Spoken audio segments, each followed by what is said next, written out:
Bueno, hoy lo que tenemos es algo especial. Estamos aquí en un camping de la zona de Madrid, donde por primera vez hacemos algo parecido a lo que hacían los pioneros adventistas. Algo parecido porque no va a ser igual. Ellos hacían algo conocido como los campestres. ¿Y los campestres en qué consistían? Pues consistían en que se juntaban grupos de hermanos en la fe, que venían de lugares alejados, otros más cercanos, y se encontraban, tenían algunas predicaciones, que además con el tiempo fue cambiando el sistema, acondicionándolo a lo que realmente debería ser ese tipo de encuentros. ¿Qué hacían allí? Esto se hacía no cada semana, ni mucho menos, se solía hacer en sitios distintos y cada X tiempo. ¿Y en qué consistía? Pues se juntaban estos hermanos y compartían temas, alguna predicación. Primero empezaban muchos pastores a hablar en esas predicaciones, uno tras otro y extensísimamente, lo cual provocaba en la gente lo lógico, una falta de atención, una desidia, ganas de irse.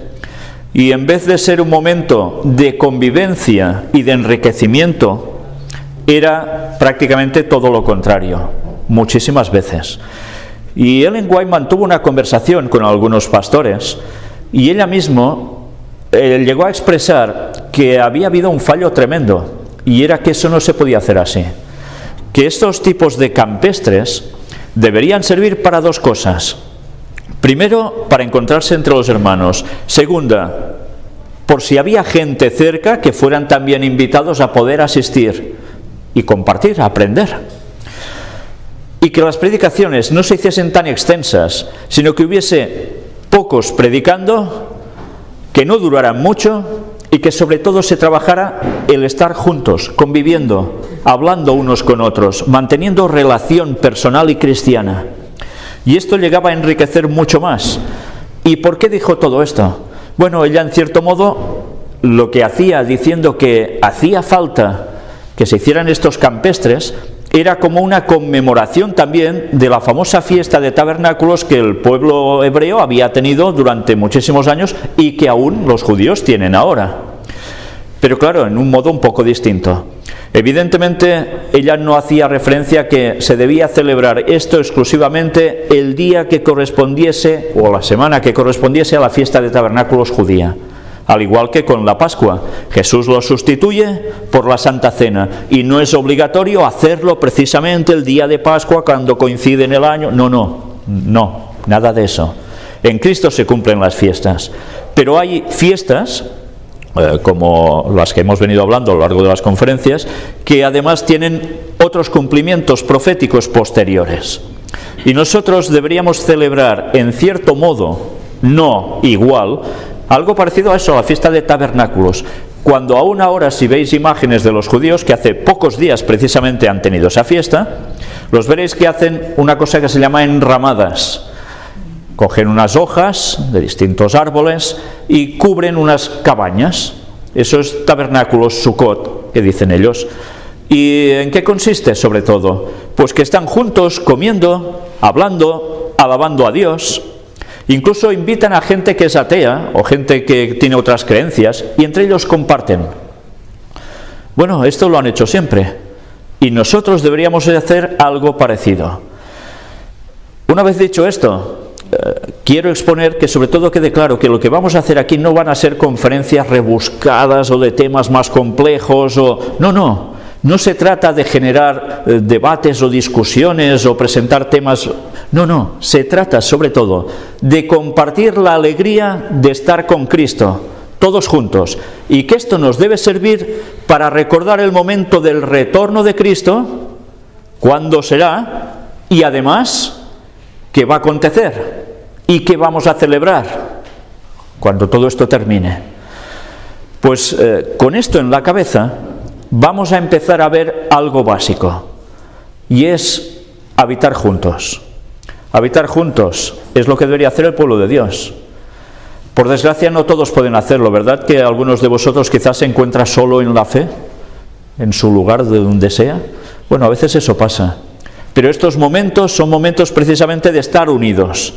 Y sabéis, Ellen White dijo algo, que es una lástima, y ya lo decía en su tiempo, que las personas adventistas de su época no sintieran la necesidad de hacer un sacrificio para ir a esas fiestas de encontrarse todos juntos, esos campestres, porque la gente no lo valoraba así.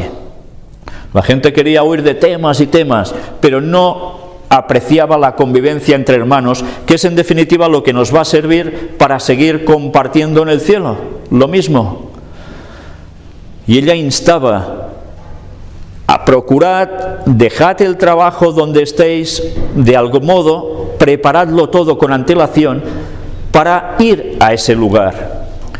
¿Por qué? Porque la gente debía aprender una lección, que dependíamos siempre de Cristo para mantenernos, sustentarnos, y que no debíamos poner ante todo nuestro trabajo, yo consigo esto con mi esfuerzo y consigo mi dinero, y qué haré si no voy allí porque dejo de trabajar X días. Bueno, es cierto que en el mundo actual no todo el mundo puede hacer esto, pero hay personas que sí pueden hacerlo, y en esos casos pues hay que intentarlo. Y creo que lo que vamos a tener estos días aquí va a servir precisamente para esto, para empezar a apreciar algo que Ellen White nos aconsejó, y es que una reminiscencia de esa fiesta de tabernáculos nosotros también deberíamos tenerla. Pero ya os digo, no concretamente en esa fecha del año, etcétera, etcétera. Eso que quede claro, porque no se trata de judaizar, para nada. Se trata de coger esos valores de lo que simbolizaban ya esas fiestas y aplicarlo a nuestros días y a lo que vendrá posteriormente. Por tanto, os pido que nos pongamos en pie un momento para hacer una oración y poder empezar. Padre nuestro que estás en los cielos, estamos muy felices de poder estar juntos aquí. Gracias porque nos hemos encontrado hermanos en la fe de distintos lugares y otras personas que van a decidirse a entregar su vida precisamente plenamente a ti en las aguas del bautismo también aquí. Y por todo ello te damos gracias, Señor, por estos momentos que nos das de estar juntos en estos días, por estos momentos de ir conociéndonos, de ir intimando más y de darnos cuenta que esto es el inicio de lo que vamos a terminar haciendo por la eternidad, todos juntos en el cielo y después aquí en la tierra y donde tú quieras que vayamos. Y por eso, Señor, solo podemos que darte gracias. Ayúdanos a compartir esta felicidad también con otras personas que lo necesitan. Y ponlos en nuestro camino para que también vengan a ti. Perdona nuestros pecados, Señor, y únenos siempre. En el nombre de Jesús te lo pedimos todo. Amén. Bien, sabéis, precisamente hay algo que deberíamos hacer en este tipo de celebraciones, de encuentros, y es invitar a gente que podamos conocer para que también asistan, incluso gente de los alrededores de donde estemos. Eso ya lo hacían los pioneros adventistas. Y sabéis, esta misma mañana antes de venir para acá, no se lo he dicho ni a mi esposa, estaba orando y pidiéndole al Señor que pusiese a alguna persona de aquí cerca también para que se sintiera motivada a tener contacto con nosotros y con la palabra de Dios. Y sabéis, la oración ha sido respondida hace nada, antes de entrar aquí. Y por eso estoy feliz. Y el grupo de contacto aquí en Madrid va a tener quizás un poco más de trabajo, pero valdrá la pena. Creo que valdrá la pena. Luego ya os lo contaré, aparte. Bien, pues como todos tenéis Biblia, hoy lo que vamos a hacer es solo buscar textos bíblicos y comentarlos, porque todos van a estar centrados en habitar juntos. Hoy vamos a buscar felicidad, mañana vamos a buscar también alegría de estar juntos, unidos en Cristo, que es lo mejor que nos puede pasar. Y por tanto, si tenéis Biblia, buscad conmigo. Génesis 13, versículo 8. Tenemos muy poco tiempo porque después tenemos otra actividad y se nos ha echado el tiempo ya encima. Sí, desde luego. Génesis 13:8 nos dice: entonces Abraham dijo a Lot, sabéis que eran tío y sobrino, ¿no? no hay ahora altercado entre nosotros dos, entre mis pastores y los tuyos, porque somos hermanos. Ya se consideraban así como hermanos, aunque sean tío y sobrino, era una relación de mucha proximidad. ¿Y qué sacamos de aquí? ¿Qué podemos extraer? ¿Podía haber altercado entre parientes tan cercanos que se querían tanto? Podía haberlo, y lo hubo, no por su parte, pero sí por los pastores que tenían cada uno y sus rebaños. ¿Y qué decidieron hacer? Pues buscar una solución para que no hubiese altercado y que eso no afectara a sus propias relaciones. Esto también debemos tenerlo en cuenta. Hemos de buscar si hay alguna cuestión que puede surgir polémica o una distancia entre hermanos, entre parientes, y eso incluye también los hermanos en la fe, buscar enseguida una solución. No dejar que las cosas vayan pasando, sino las cosas hay que dialogarlas. Hay que ponerlas sobre la mesa y decir, hey, hay esto, hay lo otro, ¿cómo lo arreglamos? Y es la forma de funcionar. Gran lección nos da Abraham a Lot, y Lot y Abraham a todos nosotros. Otro texto, Génesis 45, 24. Veréis que los textos están puestos todos correlativos, para ir encontrándolos mejor en las Biblias. Génesis 45, 24. Y despidió a sus hermanos, y ellos se fueron, y él les dijo, no riñáis por el camino. Todos recordáis la historia de José y sus hermanos, ¿verdad? Cuando por fin ya se descubre quién es él, y esos momentos tan emocionantes que aún lo lees y sabes la historia, 40.000 veces lo leerás y te sigue emocionando. Y aquí José da una gran lección a sus hermanos, no riñáis por el camino. ¿Podemos reñir como hermanos por el camino? Claro que sí. ¿Quién que ha estado en iglesias no ha visto riñas entre hermanos? Creo que eso lo hemos vivido todos. ¿Y por el camino cómo lo podemos aplicar? ¿No estamos por el camino de la salvación aún? ¿Por el camino de la vida hasta llegar a que Cristo vuelva o que nos muramos? Pues en ese camino, que a saber el tiempo que nos dura cada uno de nosotros, no podemos consentir en que haya riñas entre nosotros. Hemos siempre de tener esa paz, esa comunión. Otra gran lección que nos da la Biblia. Ahora vamos a avanzar bastante más. Vamos al libro de Salmos y vamos a buscar el capítulo 122. Y allí veremos otro de esos salmos que no pueden dejarnos indiferentes. Salmo 122, versículo 8. Por amor de mis hermanos y mis compañeros, diré yo, la paz sea contigo. Por amor a los que tienes, dirás ¿qué? ¿Cómo se saludan los judíos? Shalom, ¿qué quiere decir? Paz, ¿no? Bueno, pues es una forma de salutación realmente como debe ser. Desear a los otros paz. Pero cuidado, porque se puede desear paz de boquita, pero por dentro no. Y eso es una hipocresía total. Ahí nos podemos decir muy cristianos y querer muy el bien de todos, y resulta que en verdad, pues no. No se quiere esa paz, que se quiere más el garrotazo, o ir por detrás criticando o lo que haga falta. No, esto no puede ser. Nosotros debemos desear paz, pero ¿cómo debemos contribuir nosotros a eso? Poniendo de nuestra banda también, de nuestra parte, ¿el qué? Paz, no falla. Si nosotros no ponemos la paz, difícilmente la vamos a conseguir.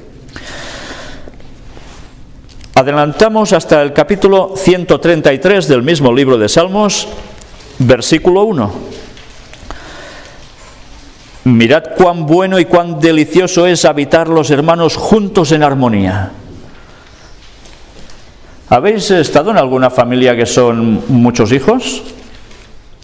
Ahora es más difícil de encontrar eso, sobre todo en la parte de Occidente.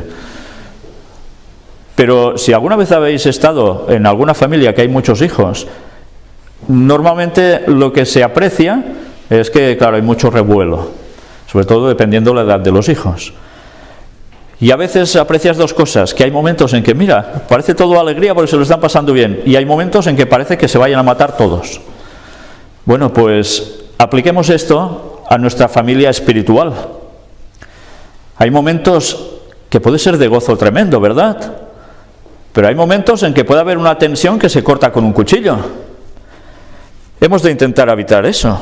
Hemos de intentar que todo vaya bien y ser conscientes cuán bueno es y cuán delicioso es habitar los hermanos juntos en armonía. ¿Eso lo puede conseguir una sola persona?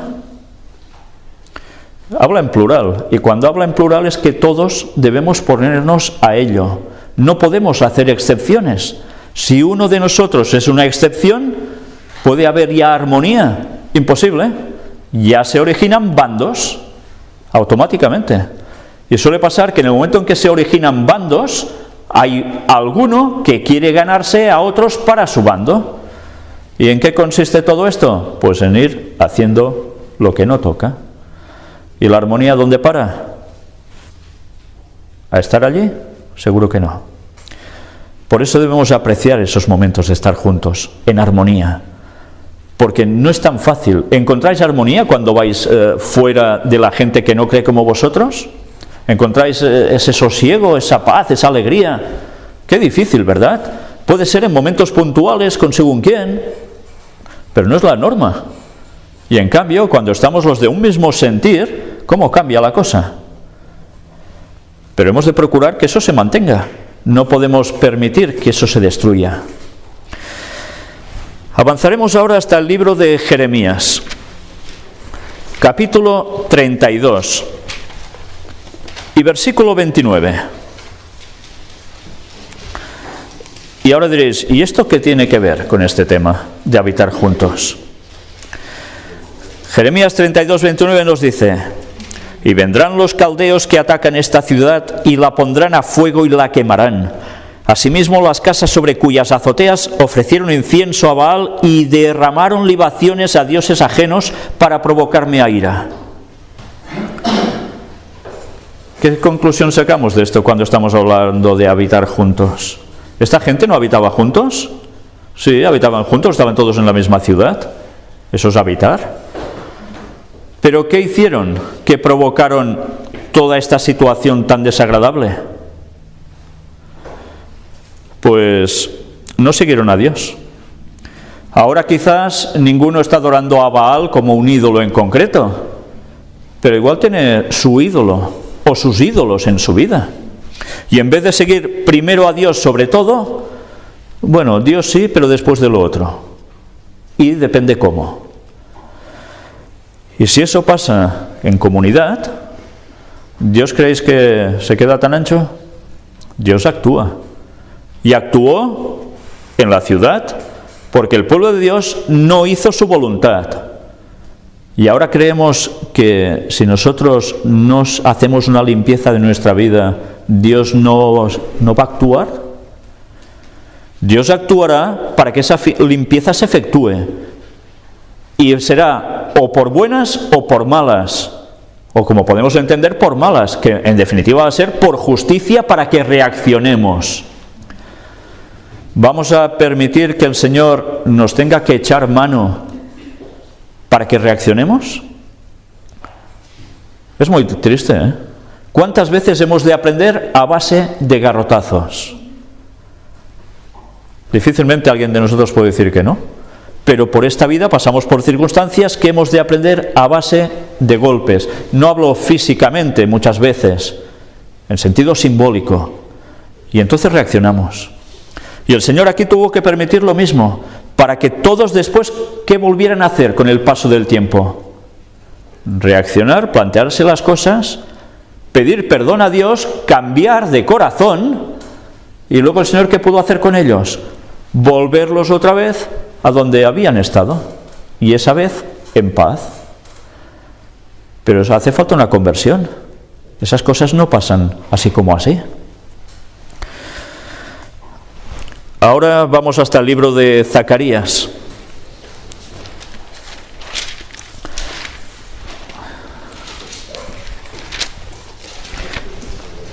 Y vamos hasta el capítulo 11, versículo 7.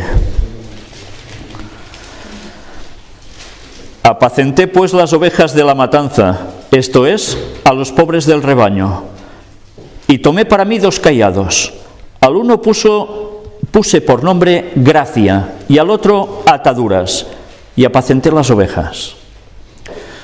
Fijaos que las ovejas, entre ellas, ¿qué hacen cuando están en rebaño? Conviven, ¿no? ¿Qué hacen las manadas? Conviven, pero a veces, dependiendo de la manada, hay altercados. En este caso, fijaos que además nos está dando una lección. Dice que apacenté pues las ovejas de la matanza. ¿De la matanza? ¿Qué quiere decir ovejas de la matanza? Iban a ser sacrificadas. Sí, iban a ser sacrificadas. Pero aún y así, Él las apacienta. Pero eso también hay que tenerlo en cuenta. Dice a las pobres del rebaño. Porque suelen ser las que reciben primero, ¿no? Y apunta esto. Al uno puso por nombre Gracia, y al otro Ataduras, y apacenté las ovejas. ¿Por qué esos 2 cayados con 2 nombres distintos? ¿El cayado para qué servía? ¿Era solo para andar el pastor? ¿O apoyarse? ¿Qué hacía? Las arreaba, ¿eh? Sí, sí, y a veces las tenía que arrear un poco más, apretándolas. Pero a uno le pone gracia y al otro ataduras. ¿Por qué? ¿Por qué gracia y ataduras? Justicia y misericordia. ¿Cómo? Justicia y misericordia. Justicia y misericordia, es eso. No se pueden separar las dos cosas. Y además, la gracia, ¿qué es? Es la salvación que Cristo nos ofrece gratuitamente, que es la que debemos aceptar. Y con esa nos va guiando, con ese cayado también. Pero ataduras, ¿por qué? Pruebas, situaciones. ¿Y Él qué quiere? ¿Que estemos atados con Él o no? Claro, quiere eso. Si las ovejas se dejan sueltas, siempre hay alguna que se despista, ¿verdad? ¿Y dónde va a parar? Después la faena para recuperarla. Bueno, pues son lecciones que hemos de ir aprendiendo. Y esto significa también que somos todos un rebaño. No se trata de esta oveja se va por aquí, la otra por allá y el pastor se queda mirando y se acabó. Se trata que todos somos del mismo rebaño. ¿No dice Jesús cuántos rebaños hay?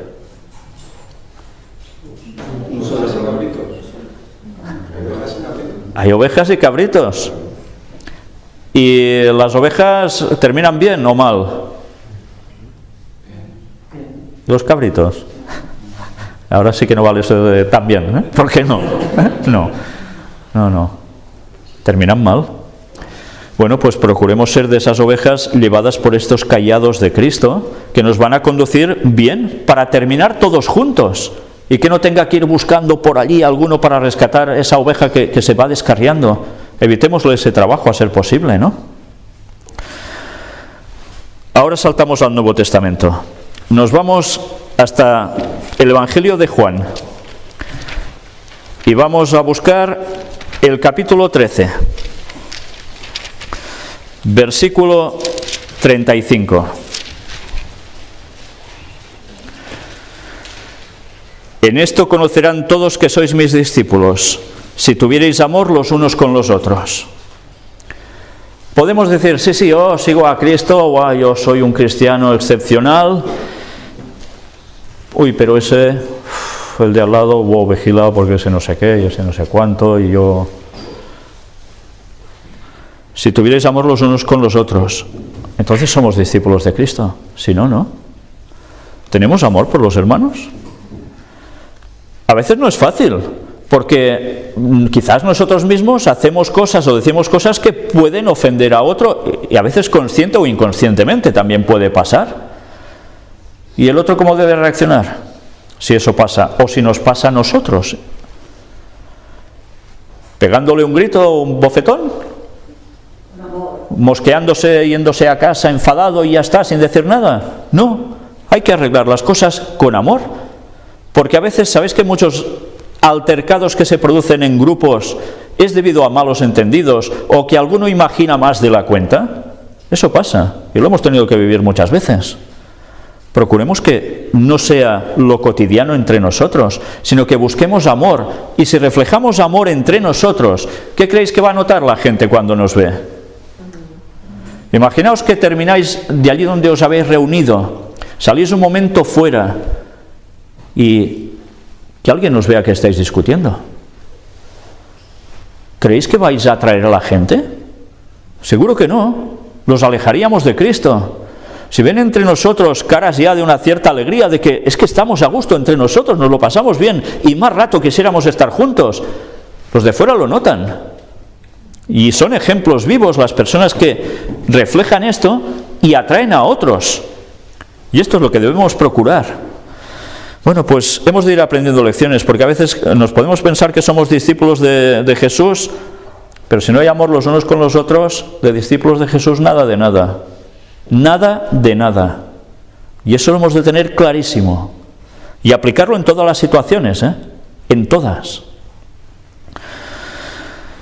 En el mismo Evangelio de Juan, en el capítulo 17, vamos a leer parte de este capítulo que es esencial para toda iglesia, para todo grupo cristiano.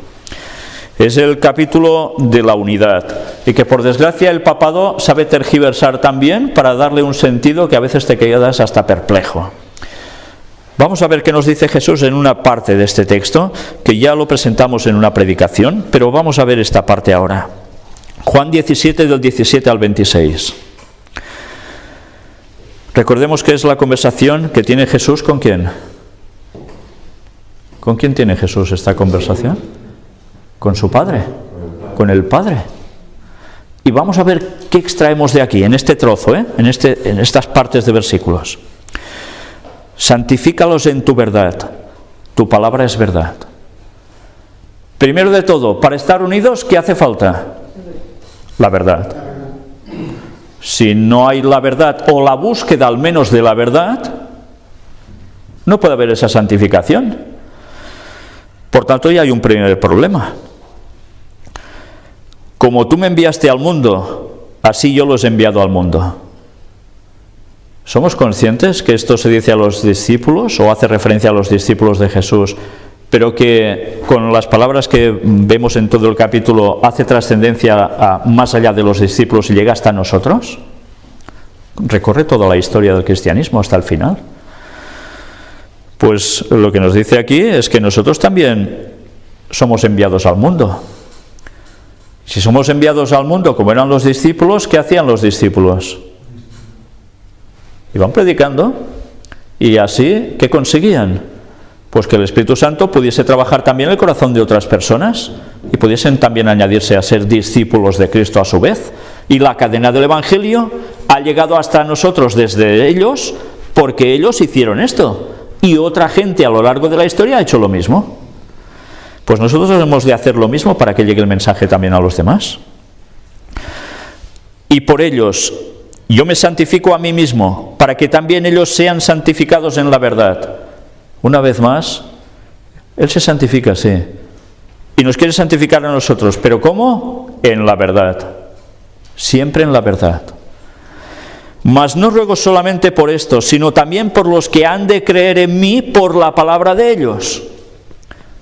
¿Y esos quiénes son? Nosotros, ¿no? Claro. Jesús ya estaba orando por nosotros hace 2000 años ante el Padre. ¿No es bonito esto?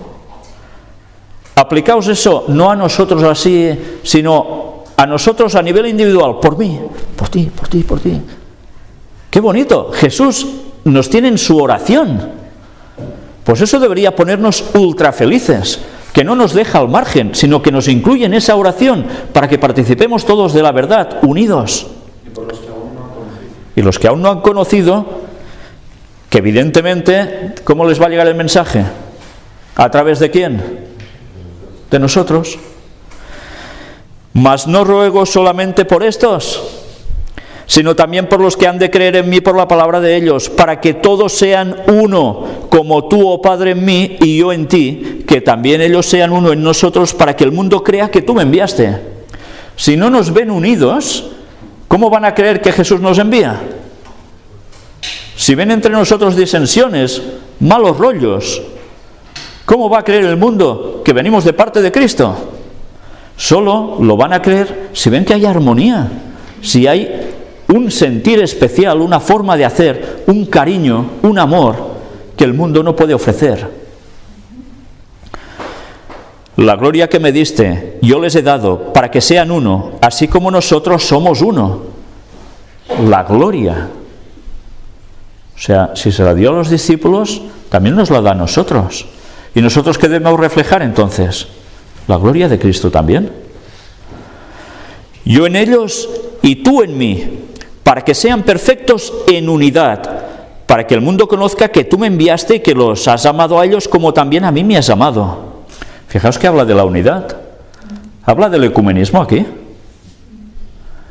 No habla del ecumenismo. El papado está diciendo esto en base a del ecumenismo, a que todas las religiones unidas, tranquilos, puede haber discrepancias de fe, y uno puede ser cristiano, y otro incluso puede ser budista o cualquier otra cosa, o nada, pero todos unidos. No puede ser. Esta no es la oración de Jesús. Siempre Jesús nos dice, todos uno, ¿en base a qué? A la verdad. Por tanto, ya vemos el plagio satánico, todos uno, qué bonitos. Pero el fin nos lleva a otro lado totalmente distinto. Nos lleva a adorar ¿a quién? ¿A quien no está pregonando esto? La verdad, nos lleva al diablo. Muchas veces en sentimiento, buscando tocar fibras, y ahora especialmente con el tema, o dos temas básicos, que viene a ser el ecumenismo de la sangre, porque hay mártires cristianos de todas las denominaciones, muertos por estos y por otros, y los demás allá. La casa en común es el segundo apartado, el medio ambiente, cambio climático, demás. Y ahí nos une a todos teóricamente. Pues fijaos que bien trabaja el diablo, ¿eh? En base a palabras de Jesús, da su toque y la gente cae en el gran engaño. Bueno, sigamos viendo qué más nos dice Jesús. No os juntéis en yugo desigual. Claro. Ese yugo desigual implica también esto. ¿Cómo juntarse en ecumenismo ante una cosa así? No puede ser. Sí, la luz y las tinieblas son totalmente opuestos. Y nos dice aquí,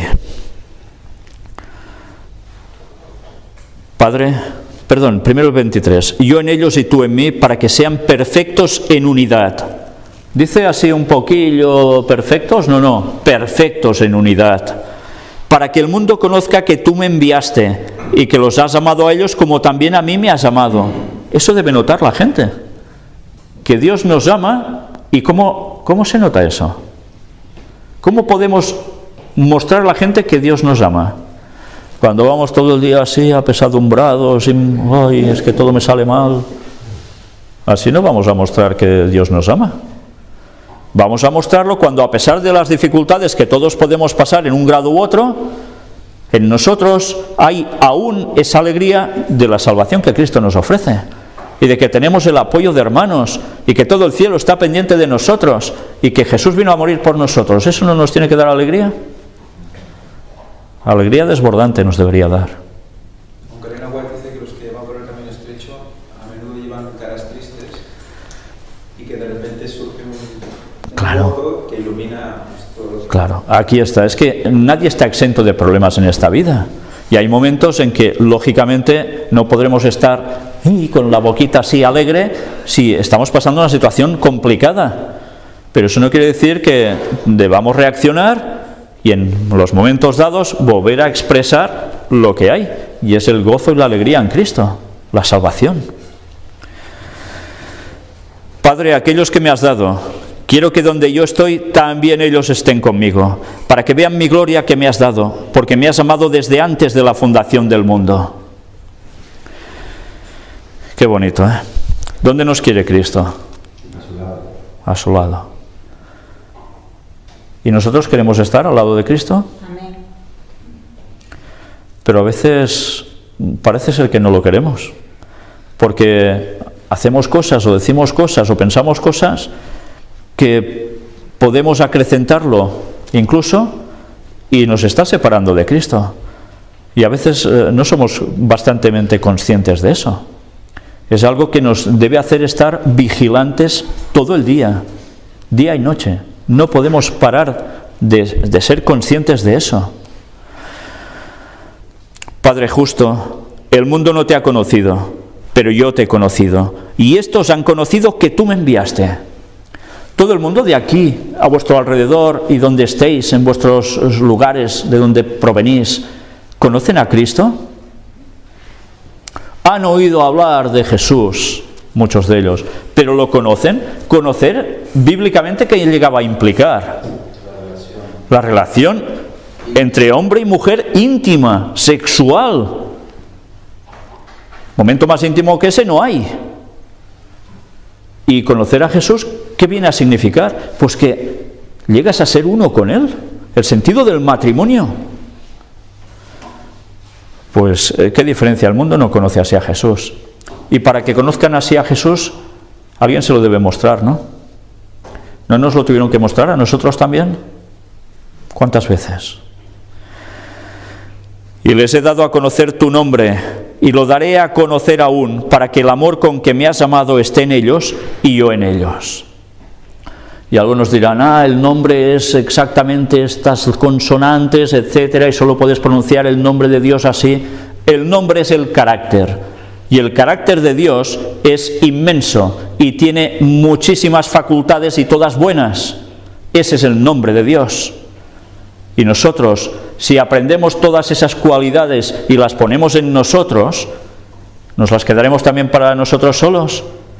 Automáticamente, si recibes luz, ¿qué vas a hacer? ¿La vas a reflejar? No te la puedes callar, no te la puedes aguantar, no la puedes opacar, no puedes coger la luz y ponerla debajo de un almud, dice el texto, ¿no?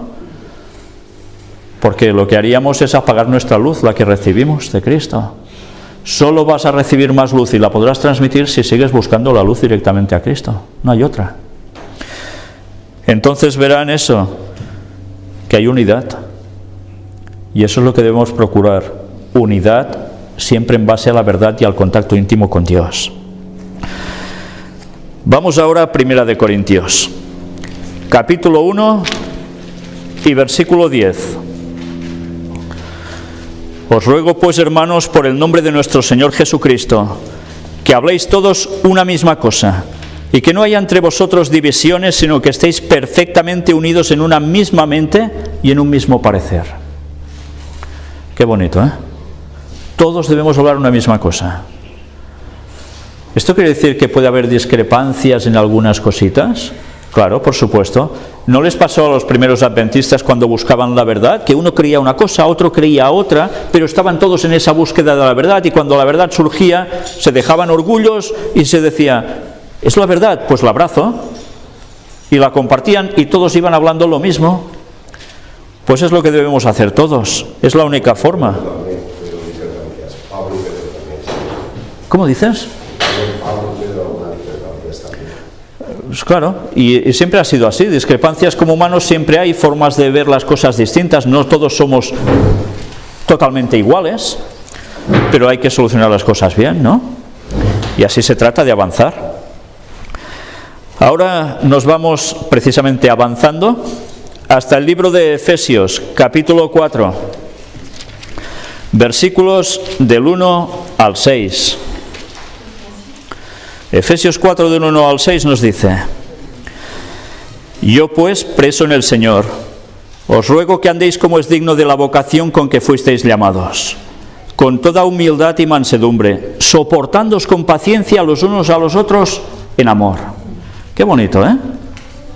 Nos hemos de soportar con paciencia los unos a los otros, porque todos somos distintos, todos tenemos nuestras manías, nuestras particularidades. ¿Y qué se trata? ¿De despreciar al otro porque no tiene esa misma tontería que tú?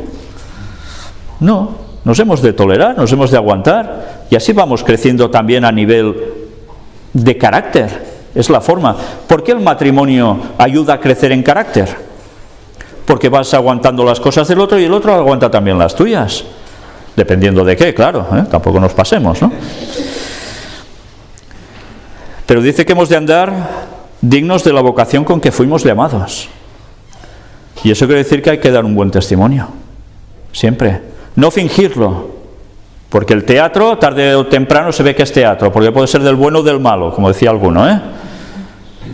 Pero se nota que es teatro. Debe ser todo en verdad. Solícitos en guardar la unidad del Espíritu en el vínculo de la paz. Unidad en el Espíritu. Si no estamos unidos en el Espíritu, ¿qué unidad va a haber ahí en paz? Imposible. Imposible. ¿Entendéis también lo importante que es estar en el tema del Espíritu Santo, en lo concreto y en lo cierto? Porque de lo contrario la paz se rompe. ¿Sí? ¿Es así? La verdad perfectamente entendida y unida. Siempre. Sí, sí. Porque como siempre decimos, un error nos lleva a otro error, y como decía el lenguaje, al final te lleva a la perdición. Un cuerpo y un espíritu, como fuisteis también llamados en una misma esperanza de vuestra vocación. Un Señor, una fe, un bautismo. Más claro el texto no puede ser. Un Dios y Padre de todos, el cual es sobre todos y por todos y en todos. Fijaos cómo nos está juntando en un mismo texto todos. La divinidad. Toda la divinidad en estos textos. Y por tanto entonces hay unidad y hay paz. Si no, no. En el mismo libro de Efesios, en el mismo capítulo, el 4, del 13 al 16. Hasta que todos lleguemos a la unidad de la fe y del conocimiento del Hijo de Dios, a un varón perfecto, a la medida de la estatura de la plenitud de Cristo. Por tanto, ¿cuál es el objetivo? ¿Llegar a la unidad de qué? De la fe y del conocimiento del Hijo de Dios. Ese es nuestro objetivo. Para que ya no seamos niños fluctuantes llevados por doquiera de todo viento de doctrina, por estratagema de hombres que para engañar emplean con astucia las artimañas del error. Con astucia, ¿eh? Capaces de coger textos, girarlos y hacerte creer cosas que no son ciertas. Y como no estés equilibrado bien en la palabra de Dios, estás perdido. Porque Satanás ya te ha colado el gol. ¿Sí? ¿Va así? Las artimañas del error son cada vez más sutiles. Debemos vigilar mucho con esto. Porque nos estamos jugando la salvación. Satanás va a hacerlo todo para hacer sucumbir cualquier pilar doctrinal del pueblo de Dios. Y lo está haciendo.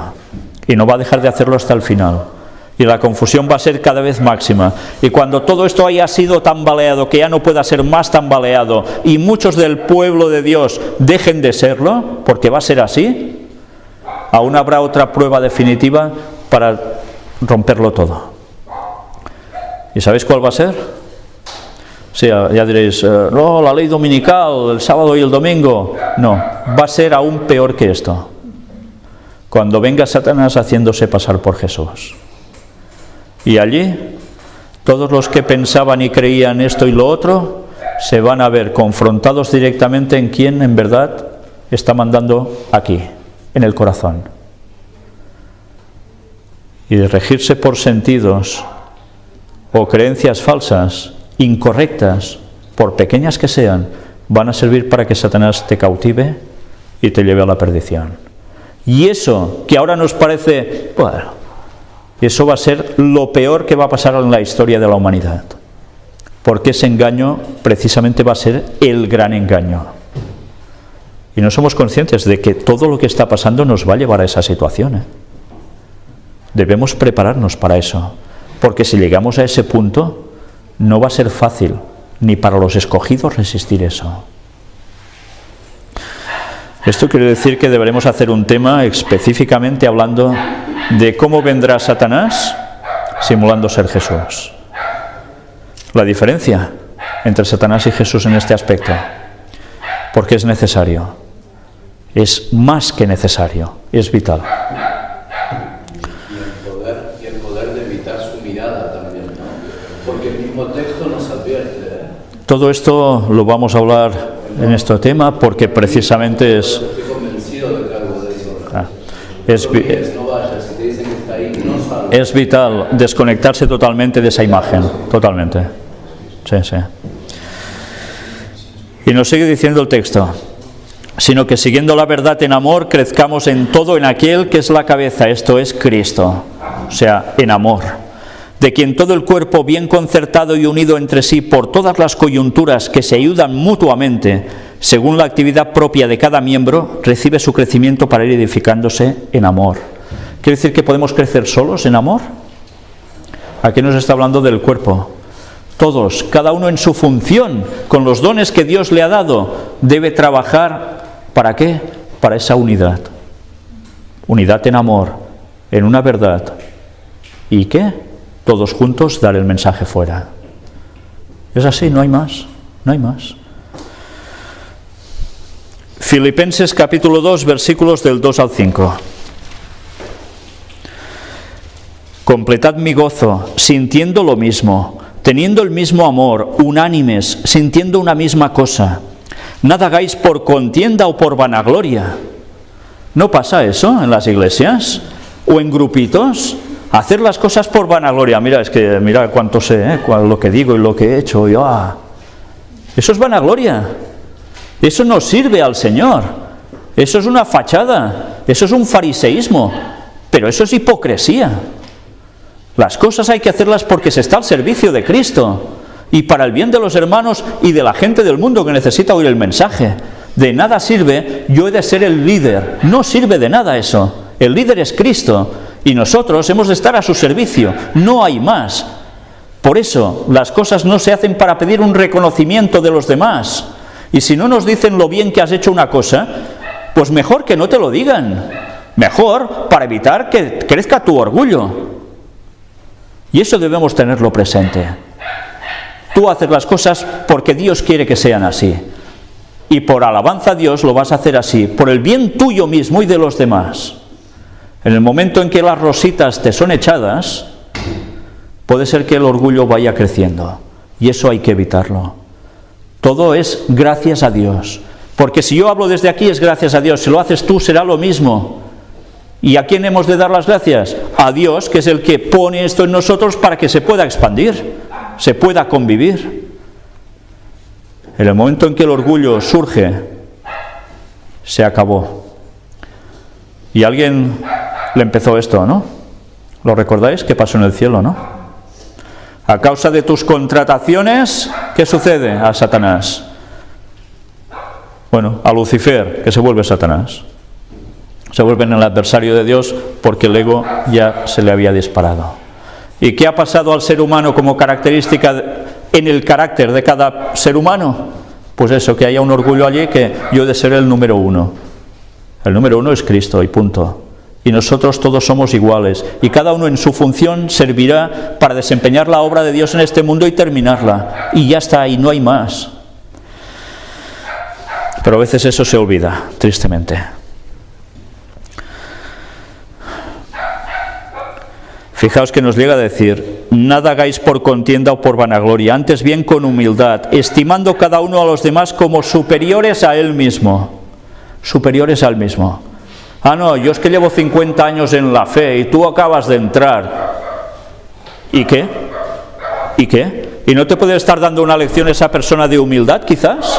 Quizás no de conocimiento, pero sí de humildad. Y a veces quizás de conocimiento, porque tú llevarás 50 años ahí dentro y habrá algo que dirá el nuevo y dirás, anda, yo no me había dado cuenta de esto, no lo había asimilado así.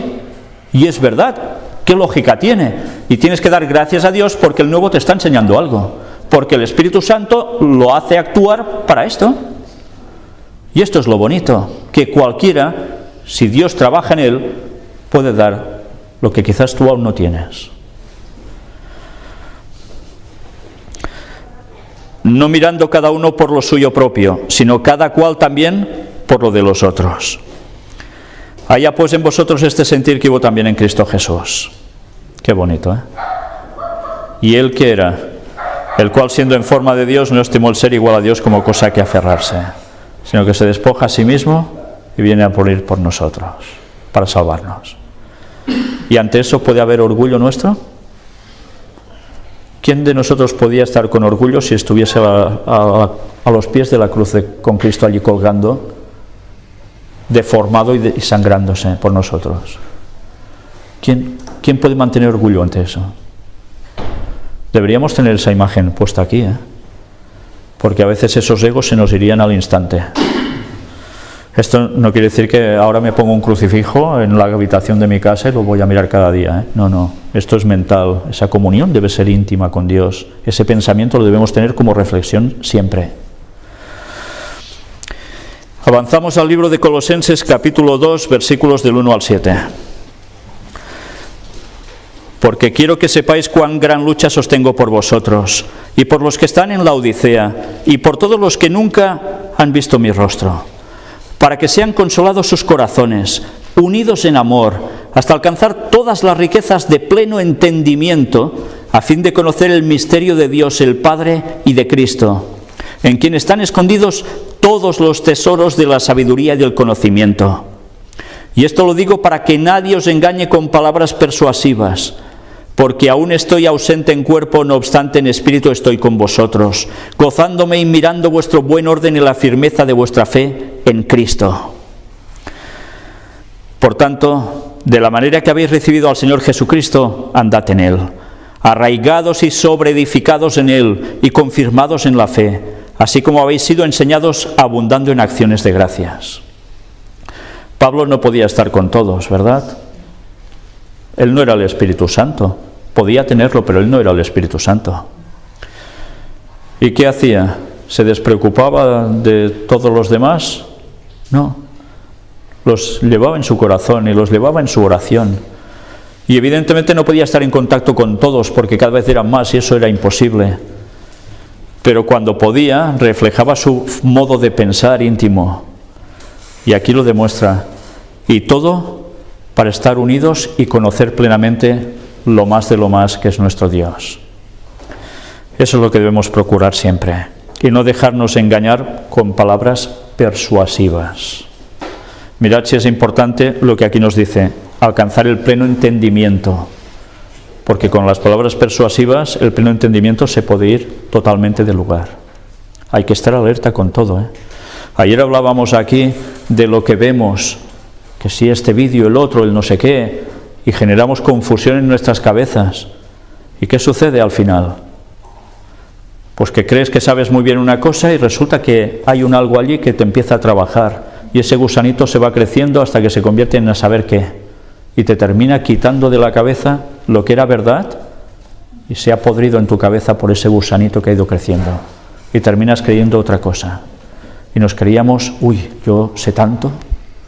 Y la gente termina apartada así del Evangelio, de la verdad, aunque crean tenerla. Hemos de vigilar mucho, porque nuestra mente es como esa manzana, que puede estar muy bien, pero como le entre el gusanito y no se lo coja a tiempo, pudre la mente y pudre la espiritualidad auténtica. Tengamos eso siempre presente. Hebreos, capítulo 13, versículo 1. Permanezca el amor fraternal. Eso es lo que debe permanecer en nosotros, el amor fraternal. Ya sabéis que hay unas sociedades secretas que hablan mucho también en su lema de fraternidad, ¿verdad? Pero eso es bíblico, la fraternidad es bíblica. Pero la auténtica fraternidad, no la fraternidad para conseguir unos fines, unos objetivos que haya por detrás, sino la auténtica fraternidad. ¿Qué incluye esto? No os olvidéis de la hospitalidad, porque por ella algunos sin saberlo hospedaron ángeles. Fijaos, no es fraternidad porque sí, es fraternidad de auténtico amor. Y por auténtico amor harás cosas que pueden ser de tu beneficio sin tú ni pensarlo. Y eso es lo que hay que buscar, esa fraternidad. Nadie por encima de otro, haciendo las cosas porque es así, debe salir así de nosotros, porque el Espíritu Santo debe trabajar así en nosotros. Y si no trabaja así en nosotros, algo falla. Y la tolerancia, sobre todo, que es una de las partes más difíciles. Cuando Lenan White habla que, en general, claro, el cuerpo de Cristo tiene que ser el mismo sentir, pero no siempre van a tener las mismas opiniones, porque cada uno somos distintos.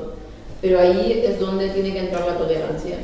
Si yo tengo una opinión acerca de algo, y bueno, es mi opinión, pero la otra persona no, pero por eso la otra persona tiene que criticarme y decir, no, que no es así, ¿no? Tengo que respetar la opinión de cada quien, y ahí está la tolerancia, que cada quien somos distintos, tenemos diferentes personalidades y puede una opinar de una cosa y otro de otra. En cuanto a doctrina, tenemos que ser siempre de un mismo sentir, la verdad es tal cual, pero opiniones personales siempre va a haber, y ahí es donde se demuestra que realmente somos cristianos cuando nos toleramos unos con otros. La tolerancia es básica, si no, no puede haber amor fraternal, es imposible.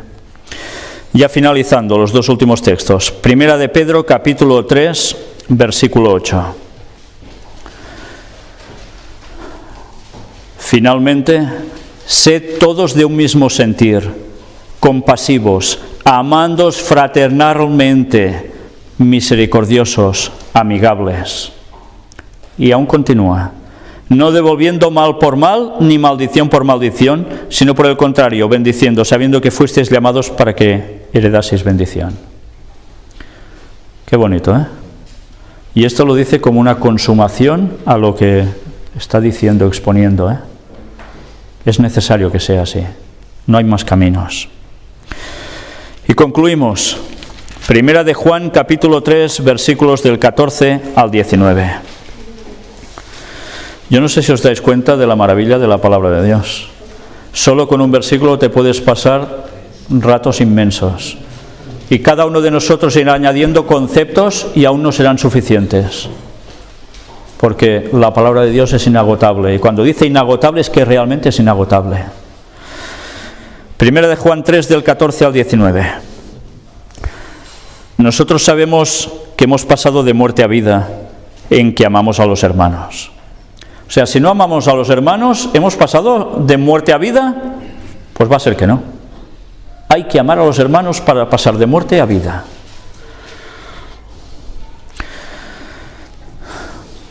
Y ahora mirad lo que nos dice. El que no ama a su hermano permanece en muerte. Vaya declaraciones, ¿eh? Todo aquel que aborrece a su hermano es homicida. ¿Lo ha matado? No. ¿Pero lo quiere? No. Y a veces si pudiera, pues igual se lo cargaba. O lo afectaría de tal modo que lo destrozaría. Esto no es amar a lo hermano. Y sabéis que ningún homicida tiene vida eterna permanente en él, evidentemente. En esto hemos conocido el amor, en que Él puso su vida por nosotros.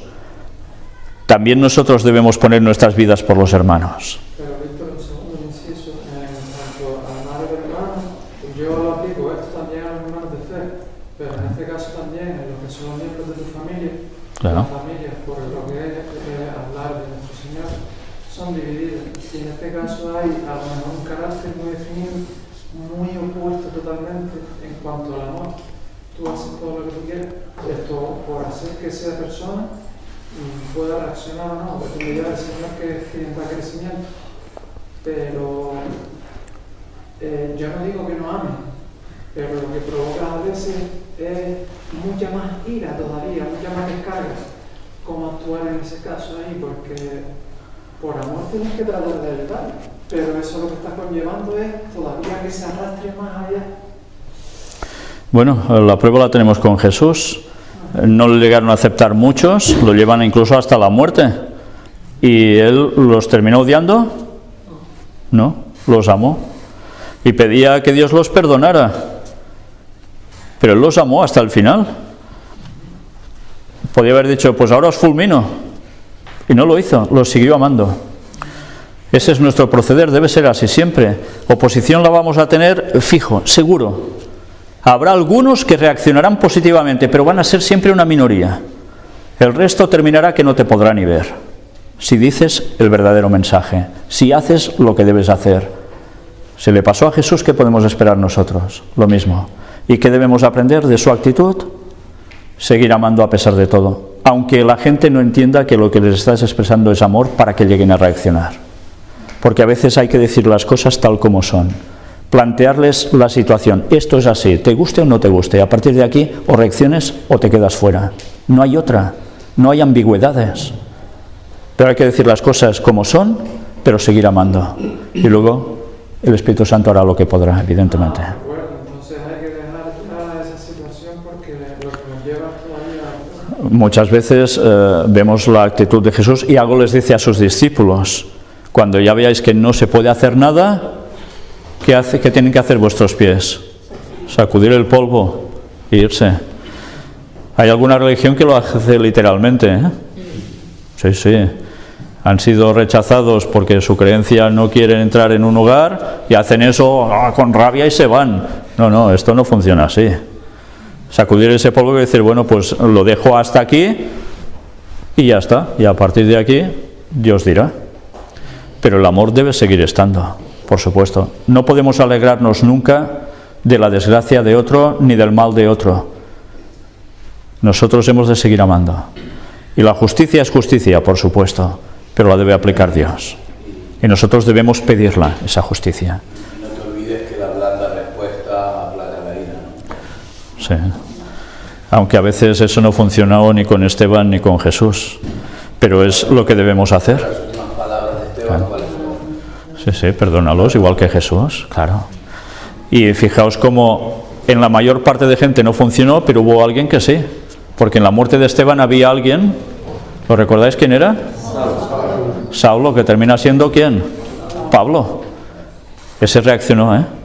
Esa semilla quedó allí. Es interesante, ¿eh? Por eso debemos seguir ese ejemplo, aunque no veamos reacción ni quizás con nuestra muerte. Pero ahí queda. ¿Cómo? Sí, sí, ya ves.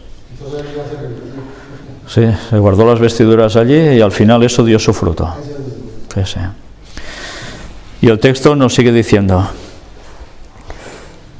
pero el que tiene bienes de este mundo y ve a su hermano tener necesidad y cierra contra él su corazón, ¿cómo mora el amor de Dios en él? ¿Cómo es posible? Ves al otro hermano tuyo que tiene necesidad y tú pasas totalmente de él. Que Dios te ayude, ¿eh? Adiós. No, claro, si tienes la posibilidad tienes que ayudar. No hay otra. ¿No te está ayudando Dios a ti para tener eso, para poder ayudar? Pues es lo que hay que hacer. Pero el que tiene bienes de este mundo y ve a su hermano tener necesidad y cierra contra él su corazón, ¿cómo mora el amor de Dios en él? No puede, es imposible. Parecerá que, pero no. Hijitos míos, no amemos de palabra ni de lengua, sino de hecho y en verdad. Qué bonito, ¿eh? Y en esto conocemos que somos de la verdad y aseguraremos nuestros corazones delante de Él. Pues si nuestro corazón nos reprende, mayor que nuestro corazón es Dios y Él sabe todas las cosas. Entonces, ¿cómo podemos convivir entre nosotros si uno de nosotros tiene necesidad y los otros que tienen capacidad de ayudar se hacen el despistado? El sueco, como se llama aquí, ¿no? No puede ser. Por tanto, el amor, la unidad, también implica esto. Esto es convivir juntos. Y esto es lo que hemos de aprender en nuestra vida individual y en grupo. Y cuando estamos todos juntos, como una ocasión así, que es la primera vez que podemos hacerlo de este modo, es cuando debemos empezar a disfrutar del convivir juntos. En dejar de lado críticas, en dejar de lado pensamientos que no tocan y centrarnos en el amor. Y mañana este tema va a tener una continuación.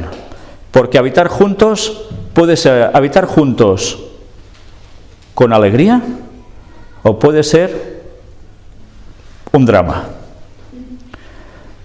Y en fiesta de tabernáculos, ¿era un drama?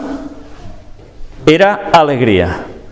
Pues mañana vamos a ver los textos que nos denotan la alegría de estar juntos. Porque a veces alabamos al Señor y alabamos al Señor así. Y pensando, ay, qué malito estoy, qué poco me quejo, ay. No, la alegría de estar juntos se debe demostrar. Y eso no quiere decir de salir aquí, no.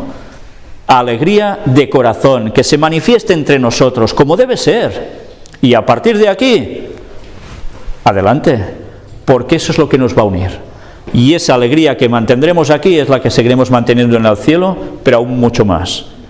Porque seguro que en el cielo y después en la tierra nueva no habrá nadie fastidiando. Nadie. ¿Os imagináis alguno entre el pueblo de Dios fastidiando a los demás? Que tengas que irte de él porque es un paliza, es un no sé qué, es un no sé cuánto. ¿Verdad que no? Pues es que no va a pasar. no va a pasar eso, ya no será así, pero debemos trabajarlo también aquí, esto. Por tanto, todos unidos en amor. ¿Y en quién? En Cristo, no hay otra. Pues que Dios nos ayude a andar así por este camino de la vida hasta el regreso de nuestro Señor, y que seamos nosotros una bendición para los que están también aquí fuera. Que Dios os bendiga. Vamos a concluir con una oración.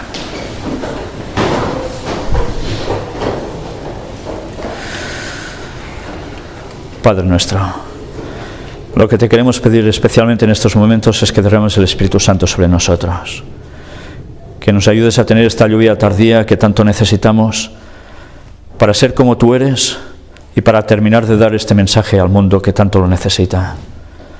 Muchas personas lo están pasando mal, Señor. Unos son conscientes en gran magnitud de ello, otros quizás no tanto, pero todos te necesitan.